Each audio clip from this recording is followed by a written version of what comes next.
Boa noite, queridos, boa noite. Vamos hoje falar, mais uma vez eu vou fazer uma live de perguntas e respostas. Lá na parte final vou falar mais um pouquinho sobre os mitos aí, os muitos mitos da nutrição. Vou falar com vocês, vou tentar aí, eu tentei compilar mais ou menos as perguntas para não ficar repetitivo. Vou dividir isso em dois temas principais, depois a gente vai para a parte aí dos mitos e verdades, né, da nutrição. Então hoje a gente vai falar um pouco sobre a questão dos alimentos funcionais e da nutrição funcional em si, né, do que é e como é que funciona isso. Vamos falar um pouquinho de suplemento, né, e sempre me perguntam, principalmente no consultório, em relação aos suplementos, e eu quero falar um pouco também com vocês sobre isso. Então, eu separei aqui algumas perguntas, né? Tentei colocar de uma forma que vocês recebam essa informação aí bem, né? Que vocês recebam essa informação de uma maneira mais completa e que com isso eu consiga compartilhar mais conhecimento aí com vocês. Quero que vocês abram aí as perguntas mais no final, deixem para o final, daquele jeito, né? Para não ficar rolando aqui a barra de comentários e eu acabar não respondendo alguma pergunta de vocês se surgir aí ao longo da live, tá bom? Então vamos lá, falando sobre alimento funcional, né? Sempre me perguntam assim, Fernanda, esse ou aquele alimento tem alguma função? E o que é a nutrição funcional? Aonde que entra o alimento, né, dentro dessa nutrição funcional? Então vamos falar um pouquinho sobre o que é primeiro essa coisa dos alimentos funcionais e da nutrição funcional. A nutrição funcional é aquela nutrição que aplica partes, vamos colocar nutrientes específicos do alimento, pensando em alguma doença, ou prevenção, ou cura, ou controle. Então, o que são alimentos funcionais? São aqueles alimentos que têm nutrientes que agem diretamente na melhora da saúde de quem faz a ingestão desses alimentos. Então, a gente tem assim inúmeros, centenas, talvez milhares aí de alimentos com propriedades funcionais, ou seja, cada um tem função específica quando a gente pensa em doenças, por exemplo. A gente tem a aveia, a gente tem abacate. Na verdade, eu não gosto nem de rotular esse ou aquele alimento, porque eu penso o seguinte, que desses alimentos, né, do que muita gente chama, né, costuma chamar de comida de verdade, todo alimento a gente tira alguma coisa de bom dele. Então, todo alimento, né, como eu sempre falo para vocês, que quanto mais perto da natureza esse alimento tá, quanto mais próximo da forma original que esse alimento saiu da natureza, ele sempre vai ter alguma propriedade funcional, que a depender da maneira como a gente manipula e da forma como a gente utiliza esse alimento e para quem a gente utiliza, a gente vai extrair dele sempre as melhores propriedades. Então, alimentos funcionais são aqueles que têm função específica pensando em saúde. Então, vamos lá. Talvez tem alguns alimentos que são mais rotulados como funcionais do que outros. Então, por exemplo, a aveia é um deles que eu falei aqui para vocês. A chia é um alimento com inúmeras propriedades funcionais. Propriedades anti-inflamatórias, propriedades de fibra, de um monte de coisa boa ali que pode ter benefício não só para o intestino, como para outras funções do organismo também. Inclusive, a segunda pergunta foi justamente sobre a chia, que perguntaram assim para mim, né? Houveram 3 perguntas, inclusive, muito semelhantes, né? E eu me recordo bem que uma delas foi da Carol, que é uma paciente minha. Ela perguntou qual seria o melhor horário para fazer ingestão da chia. E uma outra pessoa me perguntou qual é a função da chia. Então, eu vou juntar as duas respostas, né, para essas perguntas, para poder falar melhor para vocês. Então vamos lá. A chia, ela é uma sementinha, caso ainda alguém não conheça, ela é acinzentadinha, escurinha, ela mede cerca ali de 2 milímetros, é bem pequenininha. E a chia, ela é muito conhecida por ter na composição os ácidos graxos ômega 3 e 6. O que são esses ácidos graxos? São aquelas gorduras que a gente comumente chama de gorduras boas. São gorduras que têm propriedades anti-inflamatórias, são gorduras que têm propriedade, além de anti-inflamatória, essa sementinha ela traz muito mineral, ela oferece propriedade antioxidante. Além disso, a chia é um alimento muito rico em fibra e ele é um alimento de preparação versátil, porque assim, você tanto pode usar como na forma, né, de farinha, de triturar ali, como você pode usar na sementinha in natura, sem mudar a forma natural dela, né, dela usar ela sequinha. Como a gente pode hidratar, por exemplo, tem gente que tem dificuldade de colocar, de sentir a sementinha da chia na boca mais sequinha, não gosta daquilo, não agrada o paladar. Então essas pessoas, eles podem, a gente, né, eu até ensino isso no consultório, fazer o gelzinho de chia, que é hidratar essa chia, deixa ali algumas horas, geralmente eu oriento a pessoa a deixar à noite, se ela quiser comer de manhã. E uma coisa importante que eu quero falar com vocês, e eu me recordo que, talvez não, acho que não na live passada, mas em alguma das lives aí para trás, eu falei sobre a farinha de linhaça, que alguém me perguntou, né? E a farinha de linhaça. Eu vou falar um pouquinho da farinha de chia e vou estender isso também à farinha de linhaça, que é outro alimento que tem propriedade funcional muito semelhante à chia, inclusive. Quando você for comprar, se você não quiser usar a chia de sementinha, se isso não te agrada, ou se você quer enriquecer alguma preparação com ali os nutrientes que a chia oferece, mas você não quer usar na forma de semente, e sim na forma de farinha, faz na hora que você for usar a sua farinhazinha. Então, põe lá no liquidificador, tritura a tua farinha, usa ali ela fresquinha. Se você não for usar toda, mantém em geladeira, em vidrinho bem tampado, deixa ali por no máximo 4 dias. Por que isso, gente? Porque por se tratar de uma gordura, porque como a gente tritura, a gente traz, é como se a gente trouxesse para fora, né, da casquinha ali da sementinha, esses benefícios. E essa gordura em contato com o oxigênio, em contato com a luz, essa gordura oxida, é como se ela rançasse. Como a gente não fala das coisas aí, né, que são oleosas, que rançou, é como, então assim, com a chia e com a linhaça acontece a mesma coisa. Essa gordura ela pode rançar e perder as propriedades justamente anti-inflamatórias que são tão importantes pensando em chia e pensando em linhaça. E outra coisa, a chia a gente ainda consegue fazer a digestão da casquinha dela, então não tem problema de você comer ela ali na bolinha, mas a linhaça a gente não consegue digerir, nós não conseguimos quebrar essa casquinha da linhaça, então necessariamente ou eu tenho que hidratar como a chia, fazer o gel da linhaça para poder jogar em frutas, em iogurtes, enfim, ou eu tenho que fazer a farinha para ser consumida, porque nós não temos aquele biquinho de passarinho para quebrar a casquinha da linhaça para a gente conseguir fazer a digestão. Vocês podem prestar atenção que se a gente come linhaça, quando a gente vai ao banheiro evacuar, ela sai inteirinha lá nas fezes.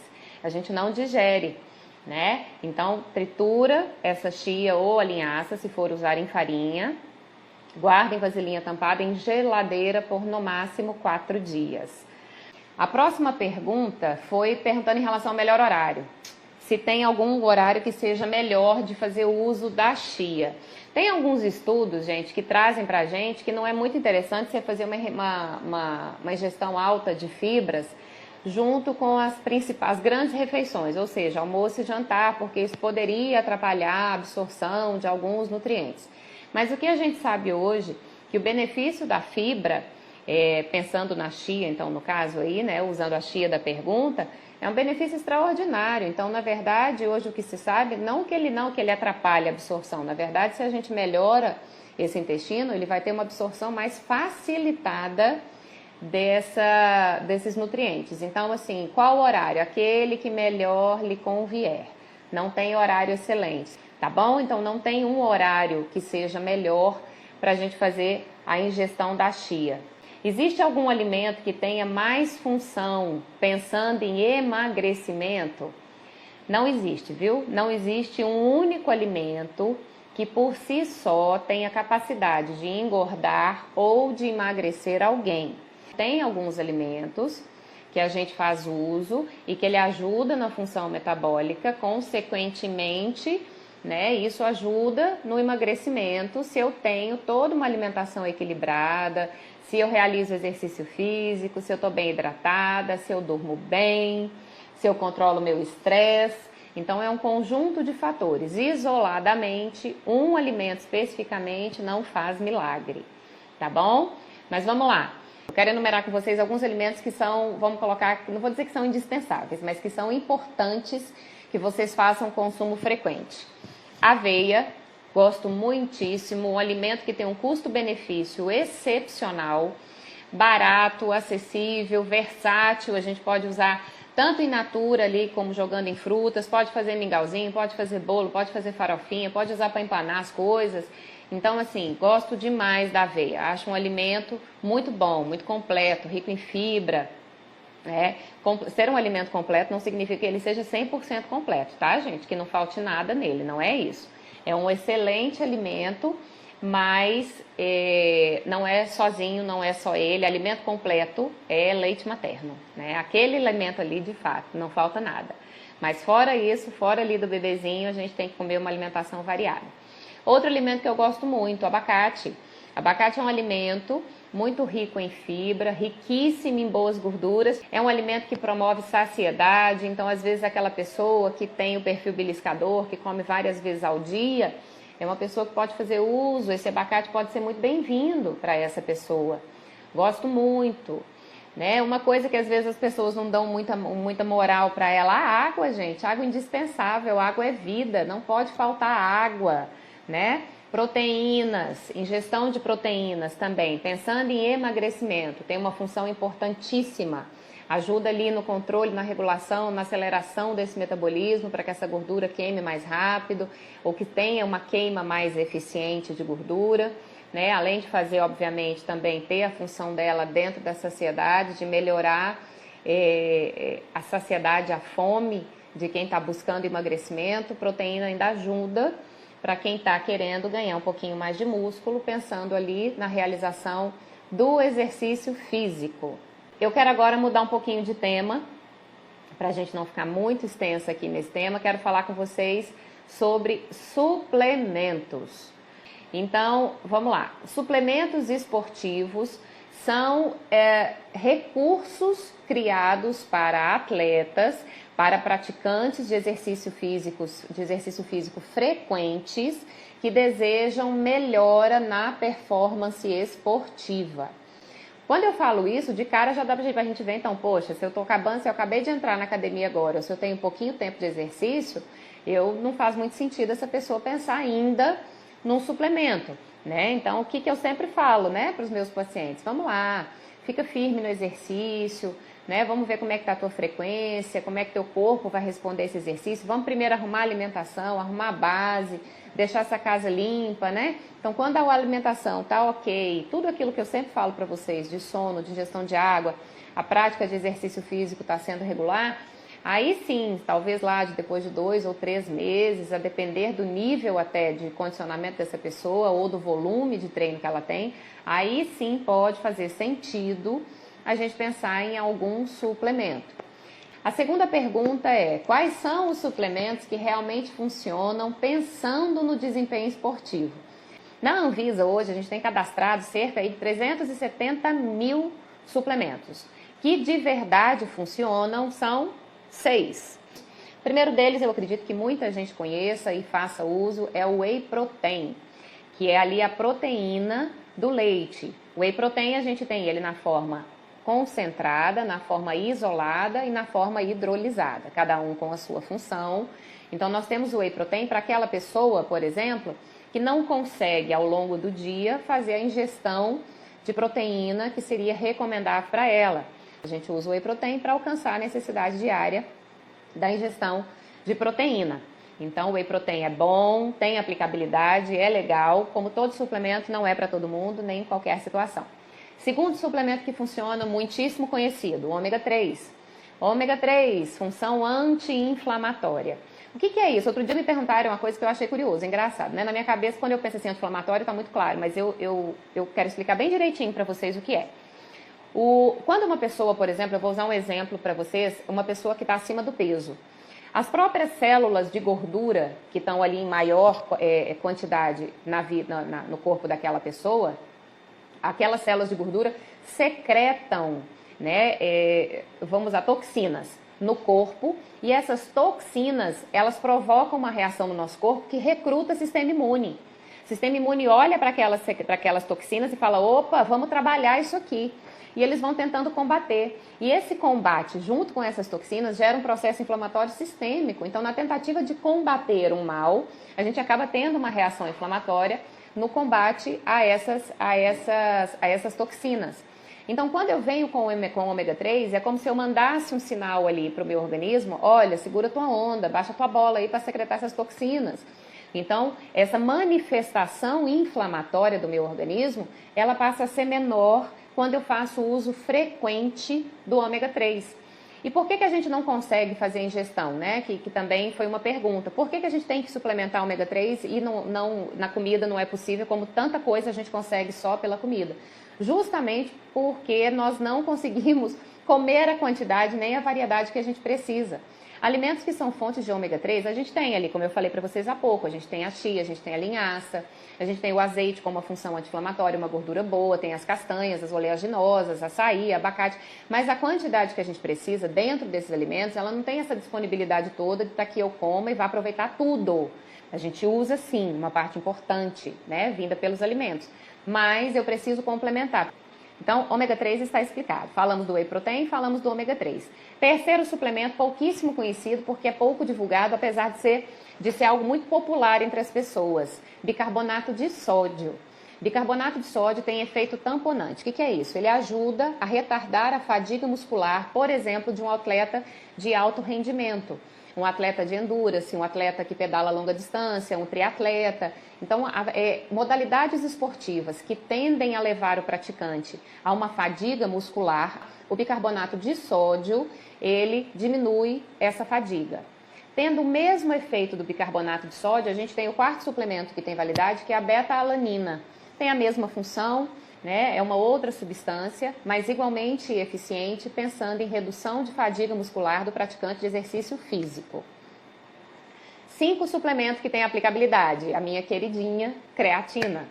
Amo creatina. Creatina, nós produzimos creatina ali pela ingestão da proteína, a gente tem condição de fazer essa produção endógena, só que a quantidade que a gente produz, pensando em exercício físico, é sempre interessante a gente dar um plus a ela. O que faz a creatina? A creatina é a responsável por possibilitar com que a célula produza mais energia. É o que lá na química se chama de ATP, que é a energia da célula. Então, quando eu coloco um pouquinho mais de creatina no organismo de uma pessoa que pratica exercício físico, ela otimiza a produção de energia, com isso ela tem um desempenho melhor no exercício. A creatina em si, sozinha, pensando no organismo, só se você tomar e não fizer nada, você não vai perceber mudanças. Visualmente não muda nada. Mas para quem pratica exercício físico, melhora a performance ali durante a realização do exercício, consequentemente a gente vê melhora no corpo, na composição corporal, enfim. E é um suplemento hoje que tem sido estudado para diversas modalidades esportivas. Próxima pergunta sobre suplemento. Quem é que deve fazer uso de suplemento? Praticantes de exercício físico, pensando em melhora na performance esportiva.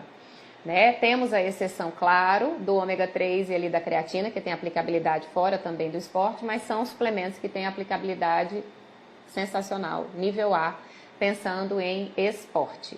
Quem é que avalia, gente, se a pessoa deve ou não, pode ou não usar um suplemento esportivo? O nutricionista, né? Ele ali é o sujeito indicado que tem essa bagagem aí de estudo e que pode fazer essa prescrição, ou o médico, né? Principalmente o médico ali da medicina do esporte, que hoje é uma área que vem crescendo muito. Agora, quero dedicar um tempinho, eu dei uma acelerada nessa primeira parte, porque eu quero falar com vocês agora sobre Natal, comida de festividades.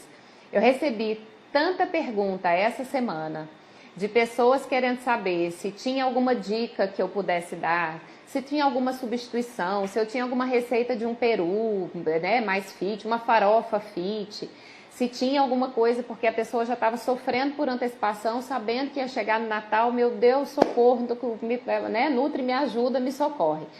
Gente, o que acontece? Não tem dica fit, pensando em comida natalina. Qual é a dica de ouro que eu vou te dar? Guarda isso assim para a sua vida, leva para a tua vida.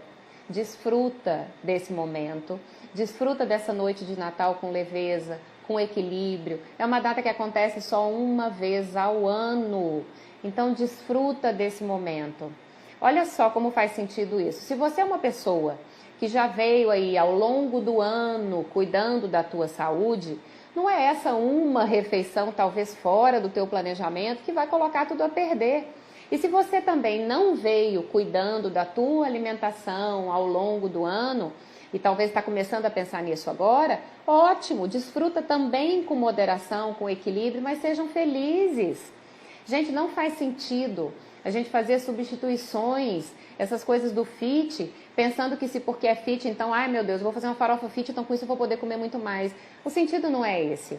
O sentido é você ter equilíbrio, você ter moderação, você comer bem, até se sentir satisfeita, mas não se sentir cheia, vamos usar esse termo, essa expressão, né? Porque o que é o cheio? Aquela coisa que eu como além da conta, além do que realmente eu preciso para me sentir satisfeita.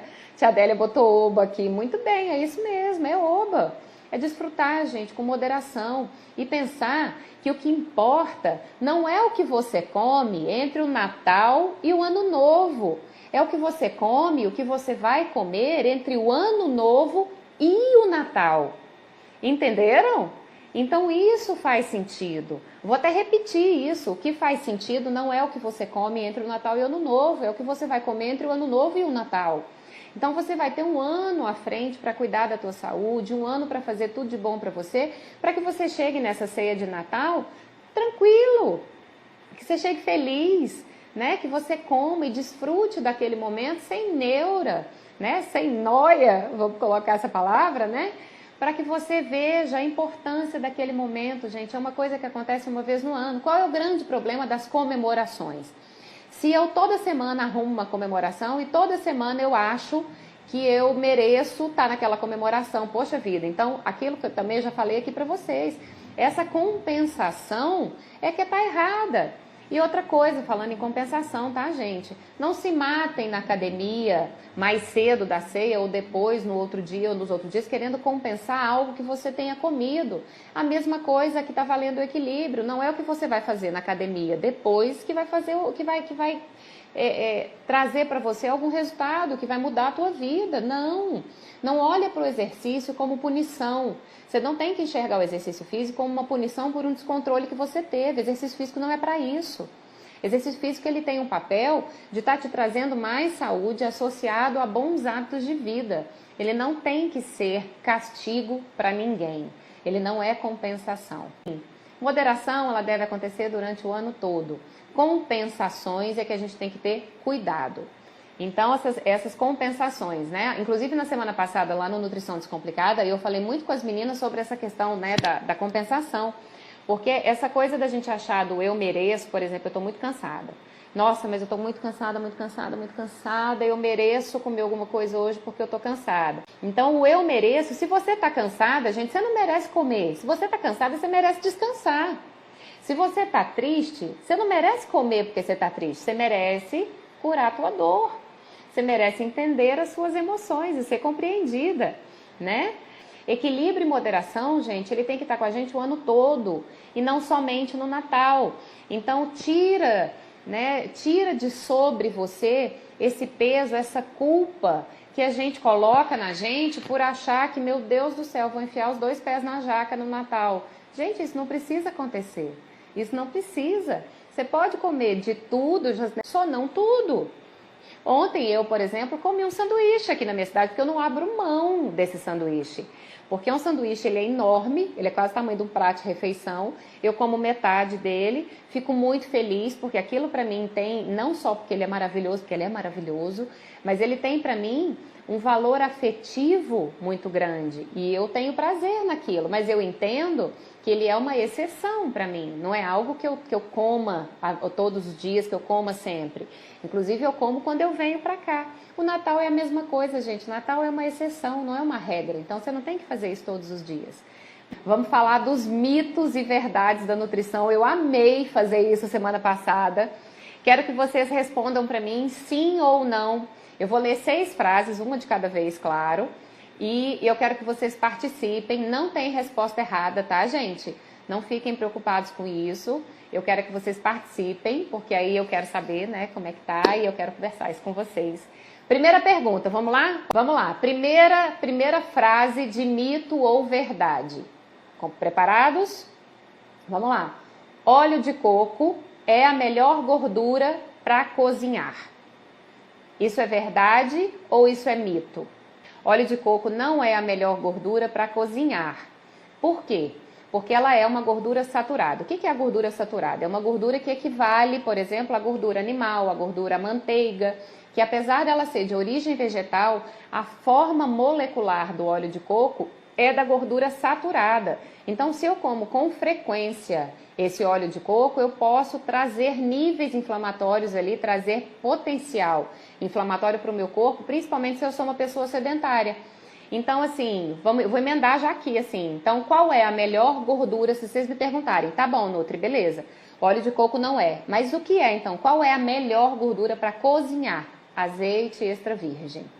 Melhor gordura. Gente, você não erra. Pode usar para cozinhar, pode usar para refogar, para grelhar alguma coisa. Então, azeite extra virgem. Então, não erra. Pode usar ele para aquecer, sim. Não tem mais aquela coisa, falar, porque ele tem um ponto de fumaça que se esquentar ele vai perder. Sabe qual é a temperatura que vai fazer um azeite perder propriedades dele? Se a gente usar para fazer fritura de borbulhar, assim, tipo fritar uma batata, fritar um pastel. Então, aí esse azeite, nesse caso, a gente perde a propriedade dele. Mas pode sim, esse aquecimento de grelhado, de refogado, vale a pena. Pode fazer, usa azeite e usa azeite por cima também ali dos vegetais, sensacional, tá bom? Então, melhor gordura. Próxima afirmação. Vamos lá, todo mundo para participar, ok?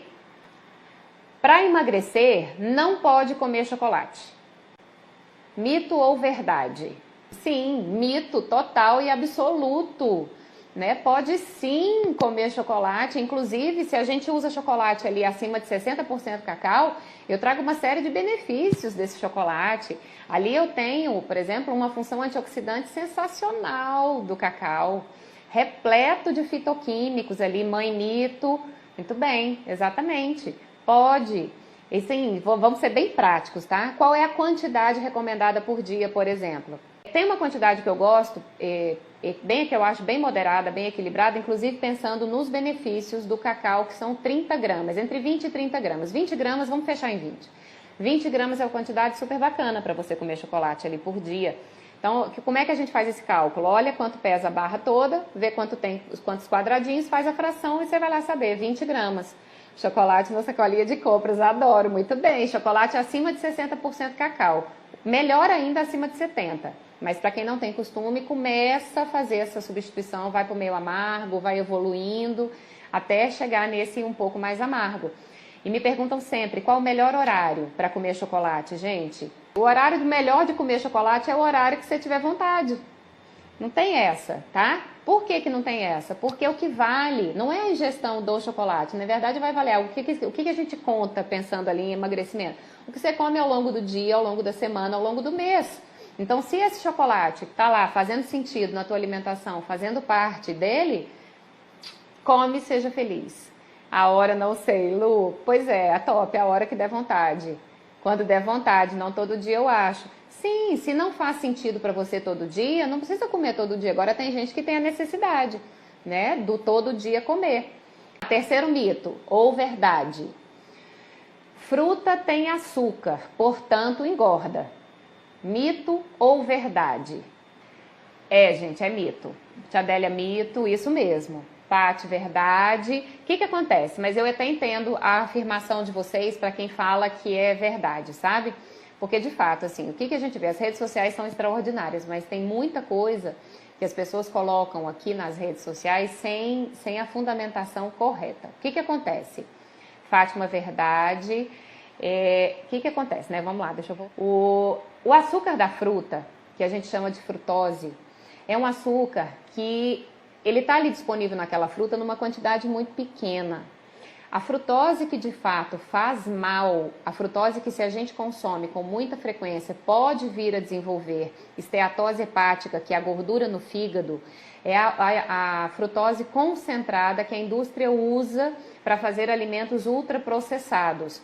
E da onde, não sei se vocês sabem, mas a origem dessa frutose não é das frutas, essa frutose que vai lá, ele vem do xarope de milho, xarope de arroz, e com uma concentração absurda dessa frutose ali dentro, da glicose com a sacarose. Então, assim, essa pessoa que faz consumo frequente de alimentos ultraprocessados e, consequentemente, faz uma ingestão altíssima dessa frutose, essa pessoa tende a desenvolver esteatose hepática e, claro, também pode ter chances maiores de ter aumento de peso, né, de engordar. Mas frutose de fruta, nunca ninguém vai engordar por comer frutas, gente. Claro que nós estamos falando aí sempre de uma quantidade moderada, até 6 porções de frutas ao dia, viu?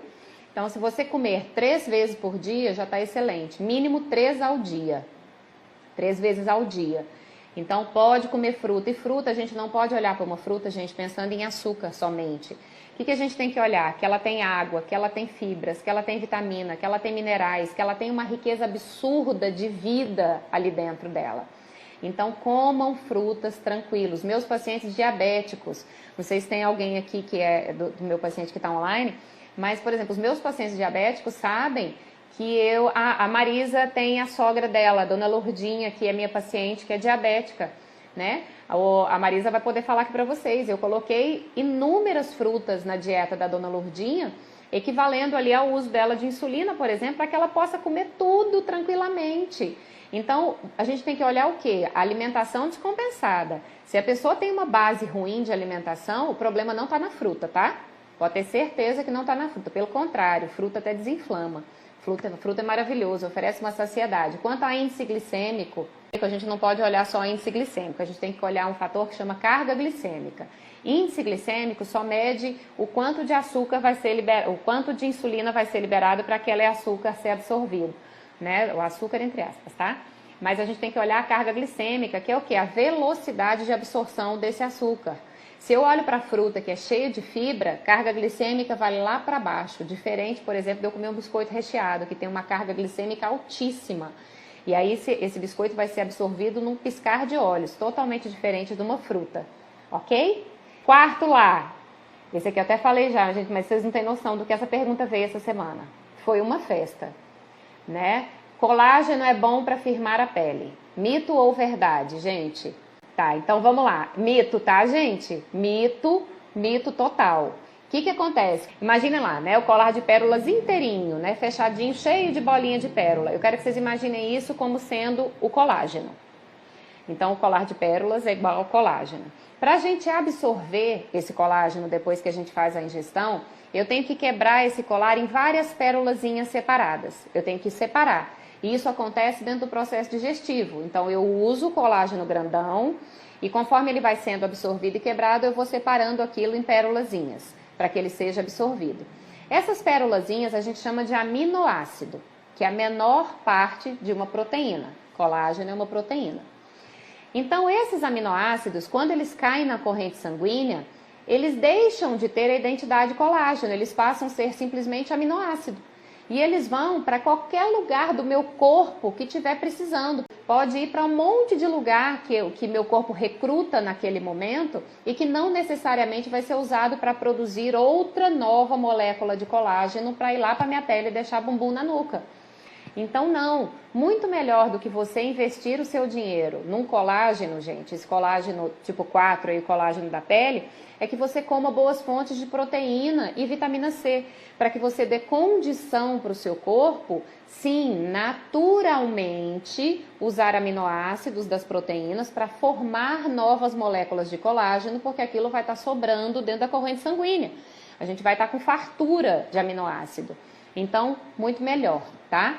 E outra coisa, a disponibilidade, vou falar, Lu, a disponibilidade desse colágeno da pele, quando a gente usa oral, é muito pequena. Não tem garantia nem que ele vai ser tão bem absorvido desse jeito. Falando de uma maneira mais simples. Lu, das articulações, colágeno tipo 2, tem evidência científica, a gente vê a aplicabilidade, tem pessoas que sentem melhora, prescrevo para algumas pessoas.